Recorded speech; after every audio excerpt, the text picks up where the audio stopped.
September 1992. The Stalker for a Lifetime. A grueling day on the Star Trek set. The actors finally made it to the green room, where actors go to prepare before a shoot, with plenty of space for actors to move around, and mirrors all over the place so they can practice their lines and see themselves. It even had small fridges, so they could keep snacks and drinks in there, with a bed off to the side.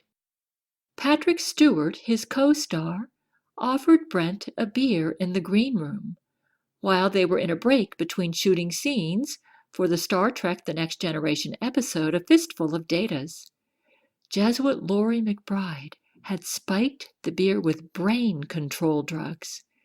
Therefore, Brent felt ill to his stomach after Patrick Stewart offered him the beer, so he went to lie down on the bed. At first, he thought he'd fallen asleep, but the drugs Loree put in his beer were slowly taking effect. He felt like himself and felt conscious, but was dreaming and didn't know it.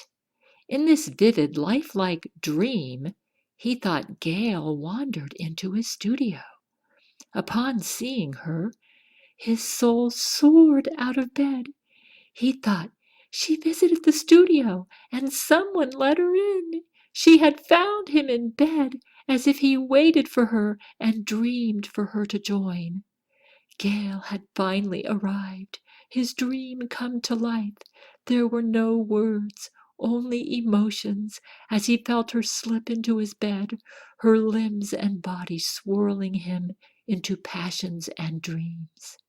But it was Loree riding on top of him, sucking his penis, impersonating Gail to his drugged-out mind and fantasies. Hours later, he opened his eyes, awakening from the dream, and recalling with horror all of the details of what really happened. It didn't seem real at first, because the dream was so vivid. He thought that perhaps it was the worst nightmare he'd ever had. With so many mirrors surrounding him, and Loree in that Paramount Studios green room, reality overcame dreams. The brain control wore off, and he saw himself on all the mirrors, being raped from all different angles. The images of him and Loree in different sexual poses flashed through his mind, as if each mirror image seared itself into his brain forever. One image with Loree on top, another image showing her from the side, another showing her rear bouncing up and down his penis. Oh my God, it wasn't Gail! Get these images out of my mind, then I'll know this is just a dream. But no, it was not brunette Gail. It was a blonde. Gail's not a blonde. And then he woke up, and it was a blonde. A woman the total opposite of his dream woman, Gail. Most definitely not his brunette Gail. I must have fallen asleep with Gail and had a nightmare, he thought. He turned over in bed to hold Gail, and his eyes fell on Loree McBride, naked in his bed. He screamed and jumped out of bed, almost out of his skin. Get out of my room! Loree looked up, her mouth slipping into an evil, venomous smile. She hopped out of bed, satisfied with herself. She didn't say a word, winked at Brent, and waved. Oh my God, she plans to return! Brent thought, his mind spinning in disbelief. She clicked the door shut. Oh my Gail, I've betrayed you with a bitch. This can't be real. Tell me this is a nightmare. Oh my God, it is real! Brent Spiner felt the pain and guilt that a woman feels when a man has raped her and penetrated her most private part, along with the guilt that it had to somehow be his fault. He broke down in shock, trying to deny that this had really happened to him, but the evidence was everywhere. The facts laughed at him, the rumpled sheets, the naked bodies, the feeling in his penis and anus that he had been violated. He wanted to vomit over and over and gag himself out of his despair. But as he stared down at the toilet and tried to vomit, he could only offer dry heaves, while his heart felt as if it had been stabbed with 1,000,000 knives. Who would believe that he had sex with Loree thinking she was Gale? He could only gag and gasp in horror, wailing between sniffles, gasping for his breath and sanity. Oh God, let me die right now. I've lost the woman I'd die for and betrayed her. Even worse, I have betrayed all I believe in, all I care about. Is it possible to fall from the heavens and descend into hell overnight? My heart is tormented, searing and gashing in the fires of hell. All I feel is darkness and horror and laughter, laughter. Loree's laughter mocks me, bouncing off walls. Oh, I can't get Loree's laughter out of my head! You have betrayed the woman of your dreams, Loree's laughter cackled from the walls. Your fucking penis drowned me with semen. I stuck my pussy all over your mouth and your butt, and you loved every minute of it. No, I wasn't your Gale. You loved it, and you love me. Yes, he loved it like a trashy pig, a heap of trash, but he thought she was Gale. How did Loree convince him he had made love to Gale? He scraped his fingers down his face in terror. Oh, God. He grasped for straws. This had to be a dream. But no, this was no dream. Oh, God. No, it can't be real. His heart simmered, stewing and cooking. He looked for his heart and couldn't find it. Did he have a heart left? He would have died for Gale, and now he had betrayed her by making love to a bitch. What had he done? Brent wailed and wailed. Tears streamed down his face in a flood, until his howls seemed to echo like emptiness in a dark cavern that only answered with laughter. His wails echoing like laughter from an endless cavern, like the emptiness of his heart. Just empty echoes and a long tunnel of broken dreams. And the foul smell of excrement as Loree's leftovers stained brown on his sheets.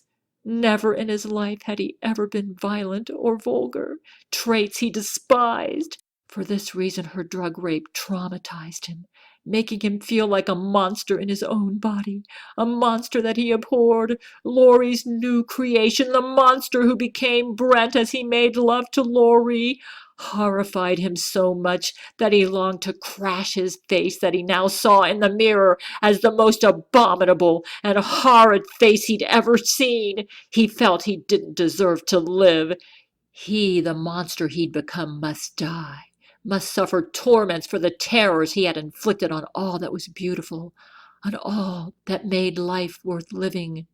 He loathed his existence, hated what he'd become.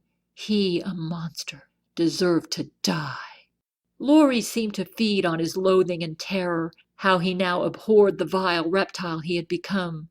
Goal accomplished, she licked her chops, savored her victory, gloating that she had shattered all his goodness, all that Gale could love in him, and had transformed him into a battered shell, so that when the good man came back into existence and saw what an evil reptile he'd become, and what that reptile had done with the good man's body, the good man recoiled in horror, gasping for breath, hardly breathing at the audacity of the reptile's deeds. The reptile's vileness so tormented him, he began eyeing the drawers, mulling over in his mind how he could crush that reptile out of existence by slashing his wrist to stop forever that vile body that committed such terrors. His heart sentenced that reptile himself to the fires of hell. Brent, the reptile, had become a smelly worm that slithered in sewage. Loree's laughter, ha ha ha ha, seemed to enrage the heavens and stir all the demons in hell, who gloated over their victory because they had overcome a love that towered to the heavens, defiling it with vulgarities, so that Brent's sheets smelled of sewage.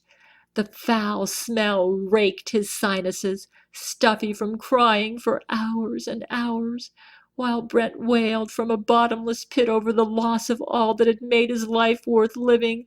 Loree's wink and smile as she exited her crime scene ensured Brent that she had more plans to ensure her devastation of the good man who wanted to marry Gale would be complete. Oh God, Gale must not see me so vile, so disgusting, mutilated, deformed, a monster. That's what I am now. The Jesuit higher-ups at Paramount Studios assigned Loree McBride as Brent Spiner's publicist just months before she became his stalker in September 1992. As his publicist, she would now be allowed access to Brent while he worked at Paramount Studios and would forever change the landscape of Brent's life. To this day, those 3 weeks of September 1992, while Brent filmed a fistful of datas for his role on Star Trek The Next Generation, continue to devastate him. Loree McBride's drug rape of Brent, using brain control on him, so that when he made love to Loree he thought Loree was Gale, left scars in his heart and soul so deep that Brent, who had never contemplated suicide, would contemplate it almost every day, the only thing stopping him, the thrill and majesty of Gale's love. Over the years he would deny the rape, or at least most of it. It didn't happen. It was only 1 day, not 3 weeks. Nothing so grotesque and violent could he have allowed. He would never betray the woman that he'd crawled 10 miles on his knees to see his Gale, with such a horrid act. Not for 3 weeks. Not when he worshipped the ground Gale walked on. How he wanted to die those torrid 3 weeks in September 1992, as he drove his car underneath the Paramount Pictures cream and gold arches and into the studio parking lot. He felt his pulse rate quicken. He even now disliked the Spanish tile roofs of the studio because it reminded him that Gale was far away in Seattle, surrounded by evergreen mountains and cool, crisp air, and she had never been here in the Southern California sun with him making love to him. He looked about and saw no sign of Loree. Once he parked his car, he phoned his friend and co-star LeVar Burton from inside his car.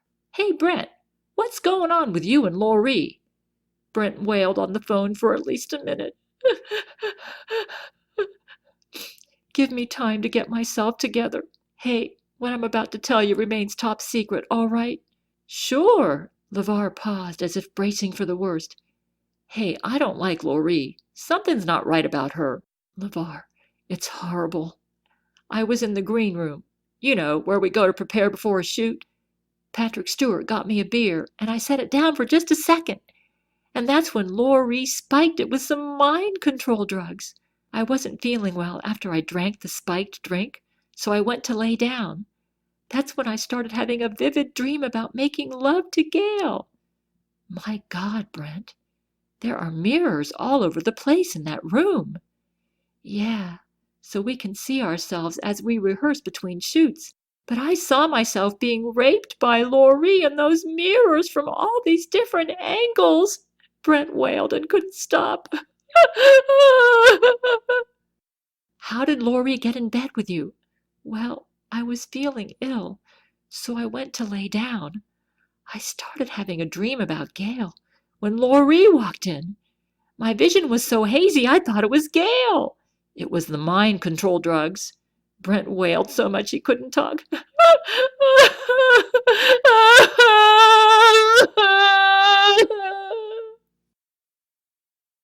"All right, Brent, whenever you're ready. Hey, let's talk about this at my place, okay? After work, come over to my house." That evening, LeVar held Brent in his arms and rocked Brent from behind, while Brent told LeVar his story. "I started having a dream about Gale." Brent sniffed and cried, "LeVar, I can't tell you. This just can't be real." "Calm down. I'm holding you in my arms. I believe you, Brent. I believe everything you're saying, and I know you love Gale." LeVar checked out Brent's rear, with swollen flesh bleeding and oozing, and stitches everywhere. "Wow, how did Loree do this to you?" "My vision was so hazy, I thought Gale and I were making love. It was the mind control drugs. That's when Loree climbed on me and started raping me." "What did she do, Brent?" "She got on top of me, cowgirl. So she was doing me on top." "Brent, you have such a long penis.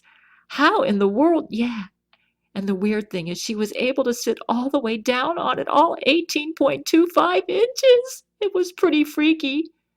"Was that the only sex you had with her?" "No, we did it all 3 holes, vaginally, orally, and anal. It was really horrible." "How long did it last?" "After about 20 minutes, I ejaculated, and she got off and then sucked my penis. Then she got back on top of me, and this time she sat on it again. But she put it in her anus. It was all 3. "Did you think you were doing all 3 holes with Gale?" "No, I just thought Gale and I were doing it vaginally. It was so weird, because I was thinking Gale and I were in the missionary position the whole time, regular sex." "If you thought it was regular sex, how do you know you did all 3 holes?" "Because the memories came flooding back to me after the drugs started to wear off." "That's awful, Brent." "They came back pretty vividly." "Exactly how long did your sex with Loree last?" "I'm unsure, since I was drugged out pretty bad, but it had to be at least a few hours. Then I woke up with her in bed with me. I kicked her out, wondering what happened. That's when I started to remember." Brent wailed and his body heaved. LeVar tightened his grip on the forlorn soul who was grasping at straws, just to keep his sanity. "Don't you think you ought to tell Gale about this?" Brent's face became ashen. "No! Don't tell her, LeVar. Promise me." "Really? It's too dangerous to tell her? Not as long as Loree still roams about Paramount Studios?" "Loree keeps threatening to kill Gale if I tell her. After what she's done to me, she's capable of anything." Loree came back at another time, when Brent went to bed after eating dinner. She'd slipped the drugs into his food. The next thing he knew, he was dreaming about loving Gale again. It was such a calming solace that he had forgotten everything about the rape, focusing only on loving Gale in his own quiet personal space and in heaven. He couldn't think about anything else. In reality, Loree, with a dildo or fake penis harnessed around her waist, was thrusting into his anus. She grasped him and, using her strap-on dildo, thrust it into his anus like a man, spanking him with her hand until his buttocks were red with handprints. Next, with her fist, she bashed her fist in and out and up and down, ripping his anus with violent, fast, rapid-fire strokes, beating him inside with her fist. Her arms became covered with blood and feces that spattered everywhere, flinging about and saturating the sheets with a lake of blood and bit and pieces of feces.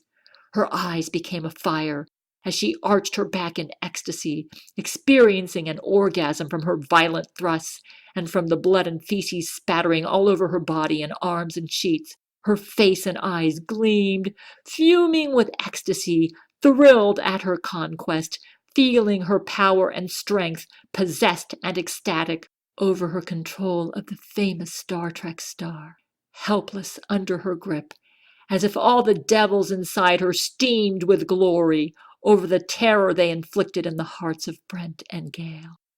How Loree's soul thrilled to the mountaintops over her conquest for the forces of evil. The brain control drugs Loree injected into him somewhat numbed the pain as she jammed her fist into his rear over and over, but once the drugs wore off, his rear felt like 1,000 knives every time he moved. Hours later he awakened, as if coming out of anesthesia, his rectum feeling as if it had been stabbed with 1,000 knives. The details flooded back to him like a horror movie of memories that seemed endless. All the agonizing pain he felt when she smashed her fist into his rectum came back to him with full force, as if he was experiencing her thrusting motions in the here and now, with each Loree moment a memory alive, rambling about his consciousness, so real and vivid he could not shove the experience away, unable to escape as it all played back in his mind. He withdrew into himself again, hating himself for being so dirty and vulgar and violated. Oh God, he had to stop her, but how? How in the world did she get away with this? Must he stop sleeping, eating, drinking? Oh God, what will she do next? On another day, she had slipped him the drugs and brought in the cat they used on the set to play Spot. She took her strap-on dildo and started slapping the cat in the face with it, beating the animal heartlessly and laughing. Then, when she knew the drugs were at full effect, she shouted, "Brent, have sex with the cat!" When the memories floated back the next morning after the deed, as he awakened and the brain control wore off, he remembered forcing his penis inside Spot's tiny vagina. It was awful for her, and she was screeching, "Yeah!" She was yowling and meowing, and Loree laughed and laughed. Spot was so traumatized that they had to get a new cat to play the role. The color and breed of cat changed during the episodes due to the sexual trauma the animal had received. She would no longer come near Brent. She'd run away, and any time she saw something phallic, she meowed and had a panic attack, like she was shell-shocked. When LeVar and Brent ate hot dogs for lunch they got at the studio cafe, Spot walked up to them. Then, upon seeing Brent, panicked and scampered away. Brent hung his head in shame that he had tortured an innocent animal with his penis, feeling fully to blame, because it was his penis, after all, that had committed the heinous act. He loved that cat. He tried to apologize to her, crying, "Spot, I didn't mean to hurt you. Please, please forgive me. Oh, please forgive me, Spot." Spot yowled and ran away. Brent thought, is this what Gale will do if she finds out what I've done? Brent imagined the look of horror on Gale's face if he dared to reveal to her what his body had done the past week to Spot, to Loree. Gale would run away from me just like Spot. I'd scare her away forever. And to think before I tormented Spot, the cat used to cuddle on my lap. Now one look at me, and she races down the hallway. My relationship with Gale has been scarred forever. Brent fought back tears, bit his lower lip, which quivered. Gale will never want anything to do with me any more. Loree stabbed injections into him and spiked his drinks and his meals at the Paramount Studios commissary. She put him into another dimension so that he could not separate fantasy from reality. He ended up in the emergency room. She fisted him so hard, ripping his flesh apart. Blood spewed out from his rear onto the floor. With no pity for the torture she inflicted on him, she laughed at him. "Ha! I got you. You know you like this. You love this. If you dare tell Gale about this, I'll kill her, just like I might kill you. But I think I'd rather have all this glorious sex with you to keep you alive, so we can make love." Ha ha ha ha ha! Her laughter rocked the walls of his studio like a vampire who had just sucked all the blood out of him and wanted more after ravaging his neck and exposing his jugular vein. He inundated himself with painkillers to perform his scenes as Data in the Fistful of Datas.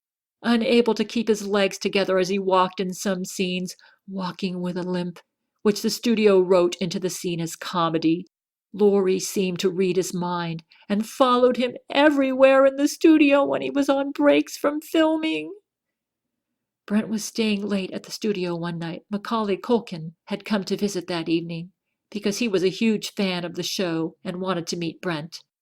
Brent sat down with him and engaged him in some discussion about the show. After having a nice long chat, They both went to bed. It was nothing unusual. But as it turned out later on, that's not what really happened.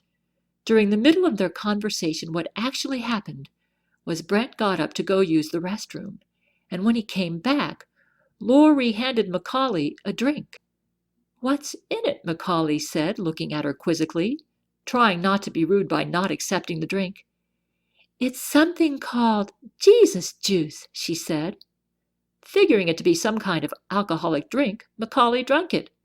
Brent barged into the room to stop it, screaming, "No, no, don't drink the Jesus juice, Macaulay Culkin. You're going to get raped. You're going to get raped." Loree scowled at Brent and launched towards Brent and attacked him, slamming a needle into his throat. He struggled and screamed. Ah! The viper's drug sunk into his veins like a toxic venom. Once the drug started, he was thrust into another nightmare. She had him get down on his knees and suck Macaulay Culkin's penis. Loree laughed, snapping pictures with her camera. When Brent awakened the next morning, the memories of the previous night flooded back into his consciousness with a vividness that assured him this was very real. He thought, "Please tell me this is just a bad dream, or perhaps I'm crazy and none of this is real.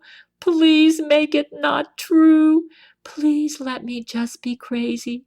Oh my God, it's true. It really happened. I really did this. I want to die." He scrambled through his drawers, looking for something sharp, a knife, scissors, anything to cut his wrist. While Brent stumbled about looking for a knife to slit his wrist, he thought about Gail and how his death would affect her. His face pale and grim, he clenched his teeth. "I can't do it. Gail needs me to stay alive. She'll die if I kill myself." His hands trembled. He looked in the mirror, despising what he saw. He, the instrument of evil and torture. His face became ashen as the blood ran from his face. More memories surfaced, tormenting him. The revulsion overwhelmed him. He ran to the bathroom to vomit. Out came the bile as he retched in horror over the toilet and saw that part of his vomit had clear flecks like bits of oil that swam on the surface. These flecks fizzled, turning silver and then black. Oh my God! What kind of drug is this bitch using on me? The pinnacle of the rape happened one afternoon after he had just got out on break. At that point, Brent was afraid to eat, worried about possible contaminants in his food. So he brought his own food from home and hid his water bottles. He toted them all around the studio with him in bags so that no one else could touch them. But Loree had drugged the water coming from the water fountain. So when he ran out of water on the set, he used to sweat a lot under all that makeup, so he would drink a lot of water, and it had been 10 hours on set already. He consumed the drugs when he stopped at the fountain. The next thing he remembered, he walked back on set and the day continued as normal. The next day, once the brain control wore off, Brent had perfect recall of what really happened. Though at this stage he was so drugged out that his psychiatrist later wondered if perhaps these events may have been false memories that Jesuits forced into him just to torment him. Loree took his hand in the hallway and led him out of the back of the building, taking him out to her car, where she proceeded to drive all the way from Los Angeles to the San Francisco Zoo. At the zoo, she had a camera with her and a set of keys that allowed her access to the inside of all the animal pens. She took him from cage to cage and made him have sex with all the animals and took pictures, laughing the whole time. Donkeys, wild dogs, turtles, monkeys, snakes, and an elephant. He felt their semen not just inside him, but all over him. Foul, disgusting, sick. The elephant tore his inside so badly that they had to call the paramedics to stop the bleeding and stitch him back up. Then she made him do it again. He begged her, "No, Loree, please, my anus is bleeding.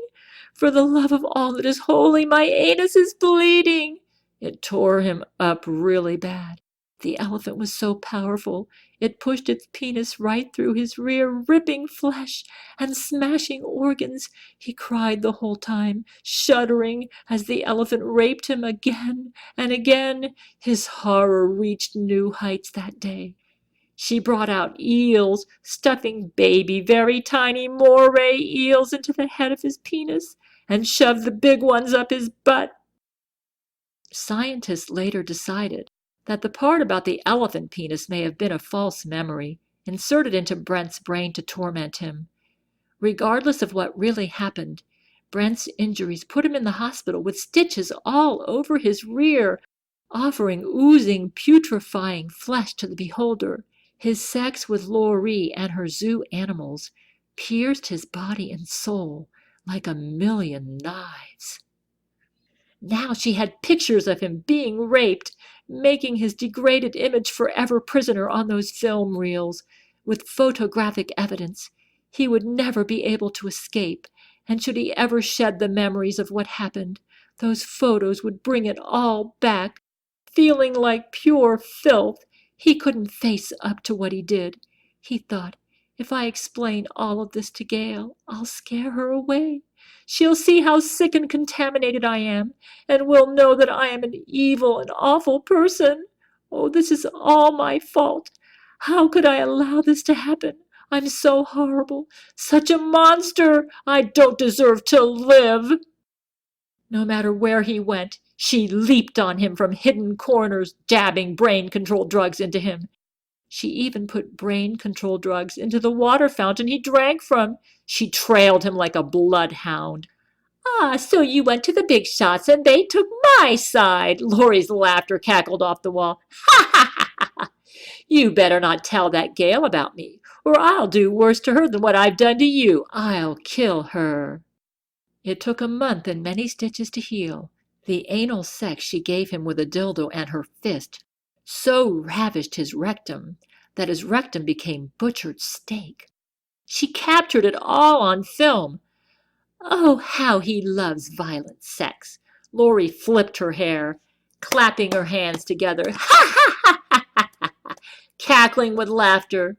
Brent has a side to him that he only reveals to me. I've got pictures to prove it.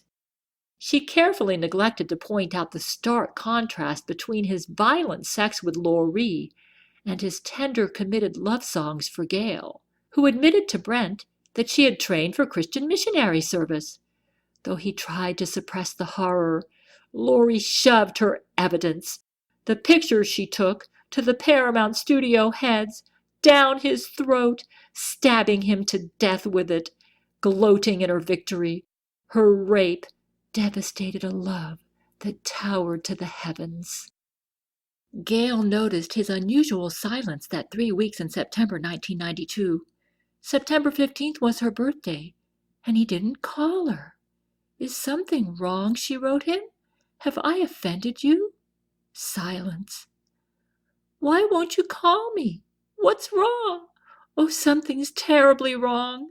He never ignored her when she cried, but he was ignoring her. Oh, it's because I turned him down, and now I've lost him. Oh, Lord, how I must suffer for honoring your Bible and your laws. She cried so much she couldn't sleep, couldn't eat, and stopped attending church.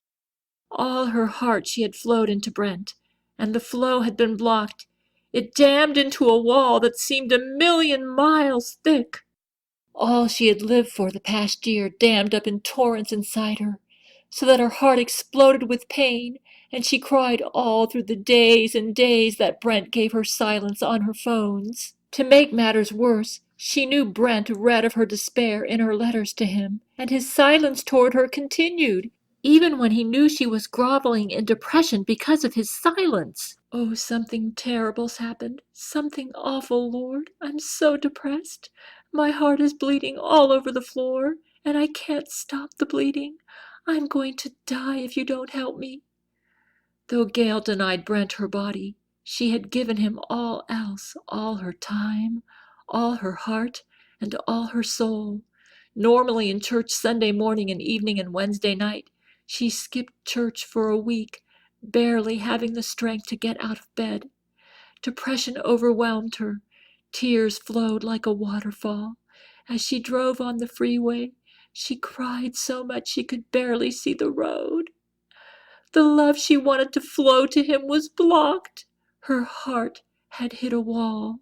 A lady at her church named Leslie sensed her despair long distance through prayer, and lay flat on the ground to pray for Gail. At that moment, when Leslie prayed, Jesus gave Gail peace about Brent. Her depression over his silence lifted.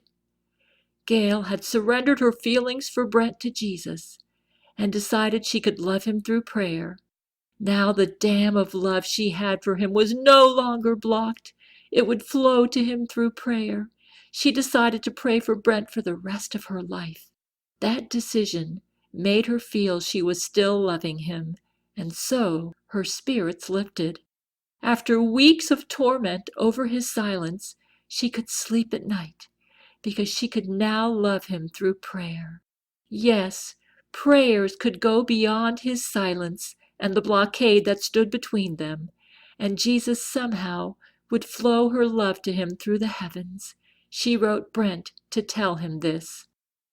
Brent went to go talk to LeVar about getting rid of Loree. LeVar was the only one Brent confided in at the time.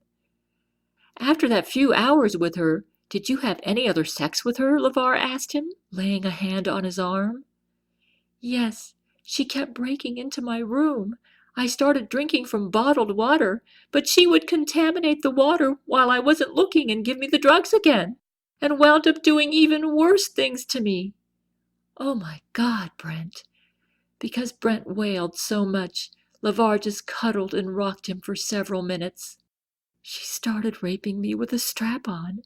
Then she moved up to fisting. She got more and more perverted. She put her hand in my butt, made a fist, and thrust it in and out of my anus with her fist. LeVar took another look at Brent's rear. My God, she really ripped into your flesh. That explains all the blood I saw in the green room. Couldn't you feel the pain? It didn't hurt while she was doing it because of the drugs. This was all happening on and off for a few weeks. I'm so horrified, LeVar.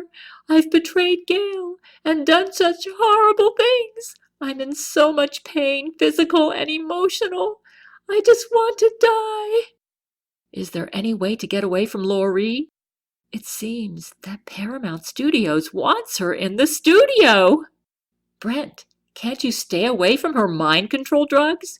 It's not like I can't eat or drink. She contaminates everything with mind control drugs, even the water fountain. Oh my God. LeVar, she seems to have friends everywhere. She has connections in the media, she told me, so it must be true.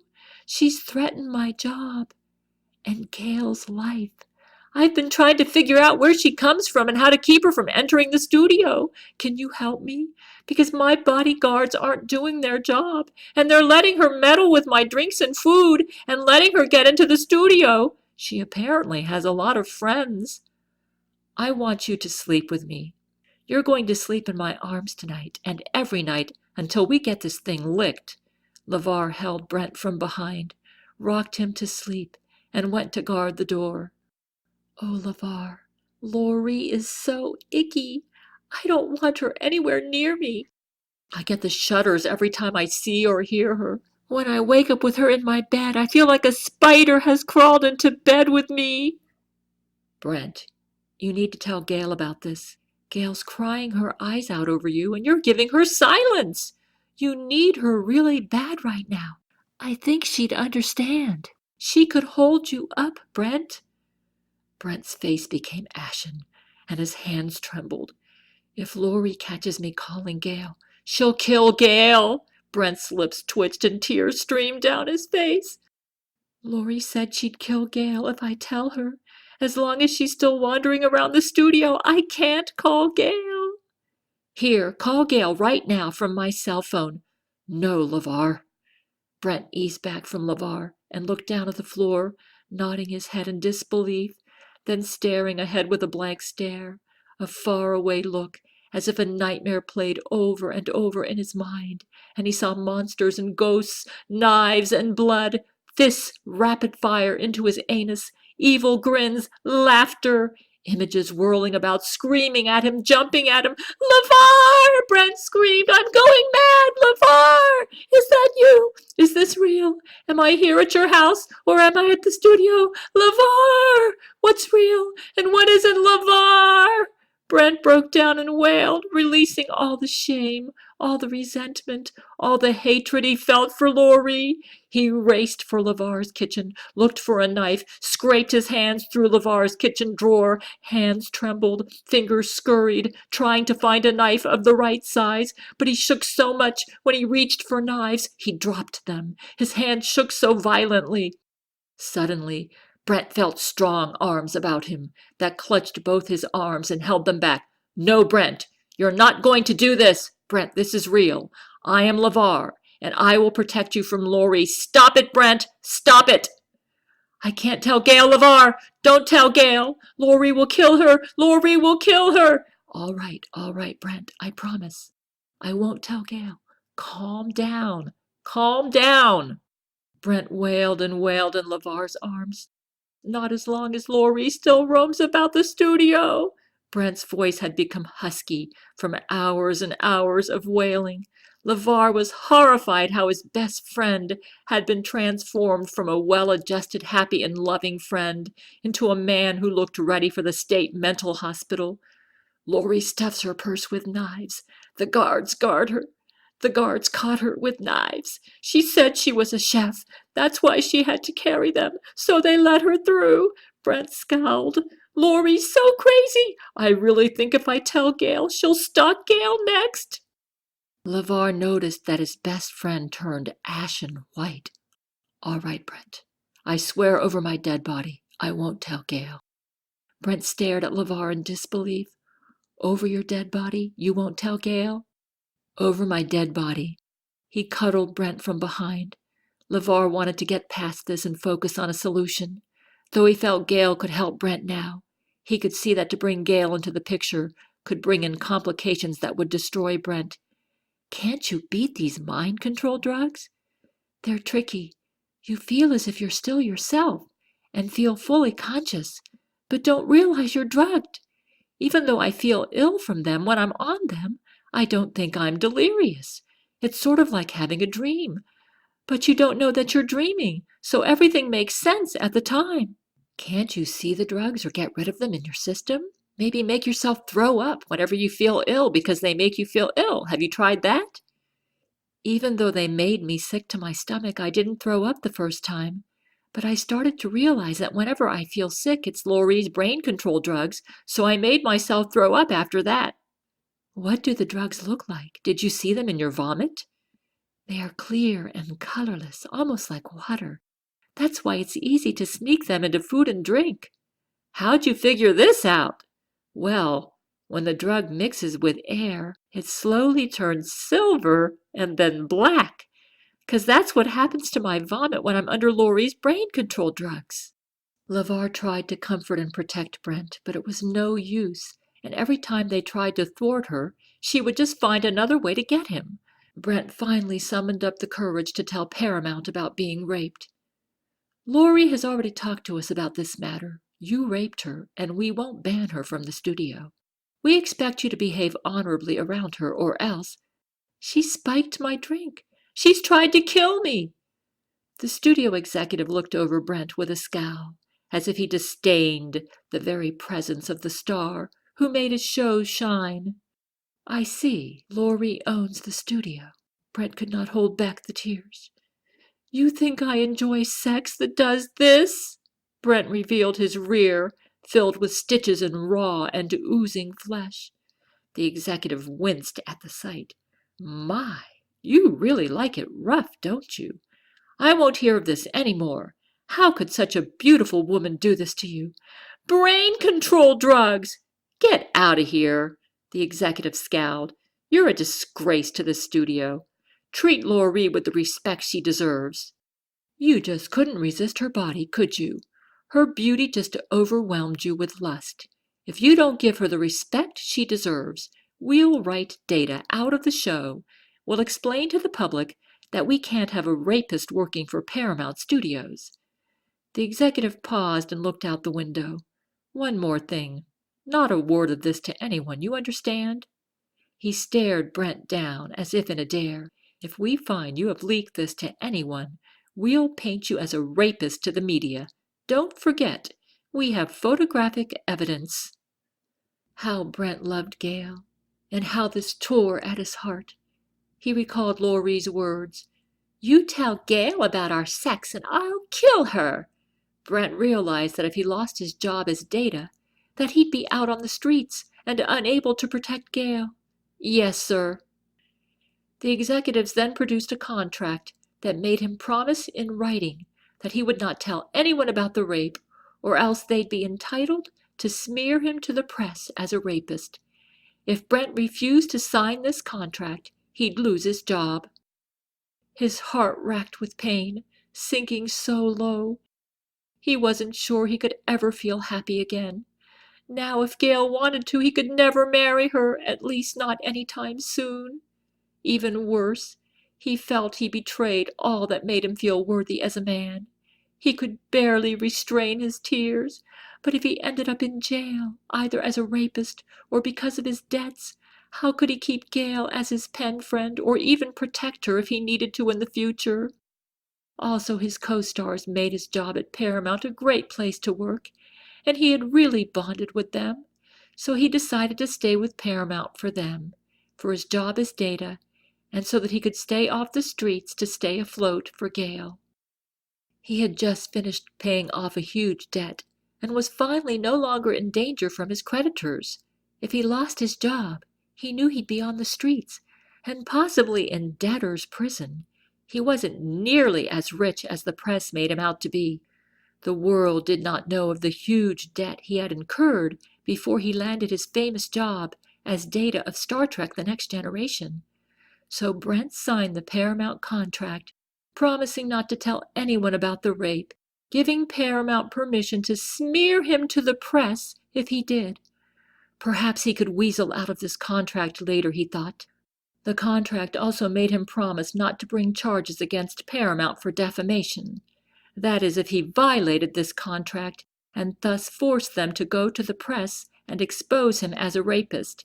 In other words, he must not tell anyone about the September 1992 rape or about this contract he made with Paramount, or he'd lose his job and would have to pay back Paramount any earnings he made after he signed this contract with them. Brent never violated his contract until after it became invalid in 1999, because it had an illegal purpose to protect a criminal, Loree. Once he invalidated the contract, Loree continued to intimidate Brent into silence about her crimes by threatening to kill Gail if he dared to communicate with Gail. Though he brought criminal charges against Loree in 1998, the Jesuits always got her out of jail on technicalities. Therefore, Gail never knew the full details of his rape with Loree until 2012. Brent also needed the money from his Paramount job, and he actually loved the job because he loved his co-stars and his role as Data. So despite Loree, Brent strived to have a good relationship with Paramount, who, after 1999, actually seemed embarrassed about Loree. The Jesuits made sure Brent never had enough money to survive without his Paramount earnings, forcing him to remain dependent on Paramount for financial survival. It wasn't the fault of his co-stars that the higher-ups at Paramount were Jesuits. The Jesuits made sure that despite Brent's genius intelligence, he had a pitiful career after Star Trek: The Next Generation finished its television run in 1994. He landed no other roles in Hollywood that made him as famous as Data. Now, in September 1992, he learned the truth, that Paramount Studios sponsored Loree McBride and encouraged her to rape him, allowing her in the studio even when she had knives, claiming to believe her story that she was a cook. So he came back to the studio later to tell LeVar about his meeting with the executives, and he ran right back into Loree McBride. She now knew he had signed the contract and felt herself invincible. She was standing outside his studio room door with her hands behind her back, holding a syringe full of drugs, grinning at him.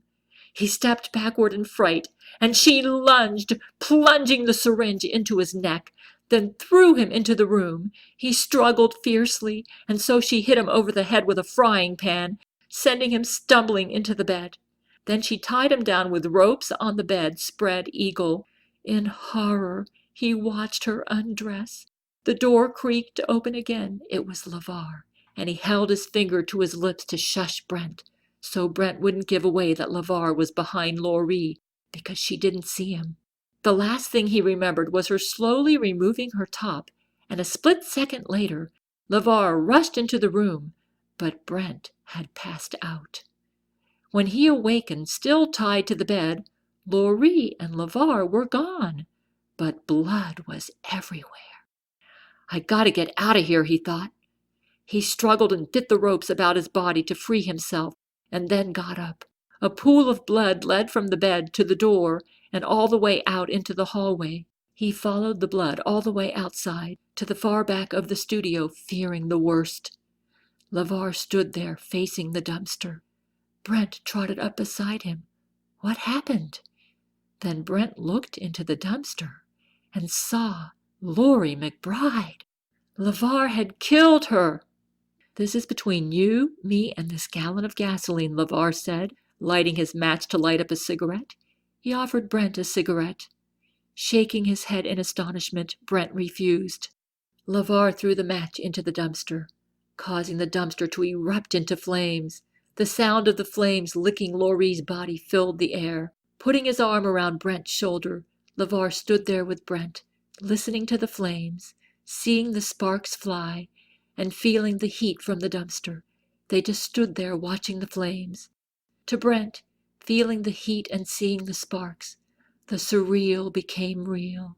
The sounds, the crackling and the sparks leaping from the dumpster against the night sky, and the heat from the dumpster reassured Brent that Loree could torment him or Gale no more. As the night went on, they decided to camp out and to wait until the blaze finished, roasting marshmallows and singing a few songs while passing around some beer. Brent felt his spirits lift. After that, Brent figured everything would be all right. Just focus on Gale and try to put this behind you, LeVar said. So for a while Brent did. Brent even joked with a happy, carefree air about having sex on an episode on the Joan Rivers show in November 1992. Yes, he thought, he had finally disposed of that devil, and she would never come back. Let's turn all my negative energy into positive energy and just focus on Gale. Traumatized by the September 1992 rape, he blocked it all out as if it never happened, like he had a horrible nightmare, and now he woke up and everything was okay. But Loree returned in December 1992. When he saw her, he thought, "Oh my God, am I seeing a ghost?" He felt the terror return. His heart palpitated with fear. He didn't believe in clones in December 1992, so he thought, "My God, this woman can do anything. I can't even kill her." So when she made threats on Gale's life in December 1992, he didn't question her. He knew she could do it. 2 days after Gale finally found peace about Brent's silence, Brent called her around September 25, 1992, but offered no explanations for his silence. Gale sighed in relief. He was not saying goodbye. To her, it was as if that 3 weeks of silence and emotional death that Brent gave her in September 1992 never happened. But to protect him from Satan, who she suspected messed with her Brent, she typed out for him the words from the book War on the Saints. She now realized how much Brent had become a part of her. In a moment of weakness, in early October 1992, she wrote Brent that she would go to him if he really wanted her. The whole time she waited for his response, she prayed flat on the floor and asked Jesus to mess it up if he didn't want her with Brent. Brent had become her heart and soul, her arms and legs, and almost her entire reason for existence. Brent never told Gail until July 2012 why he didn't call her for 3 weeks in September. Gail guessed that perhaps Paramount Studios ordered him to stop writing her for some strange reason. She correctly sensed that Paramount Studios opposed the love between her and Brent.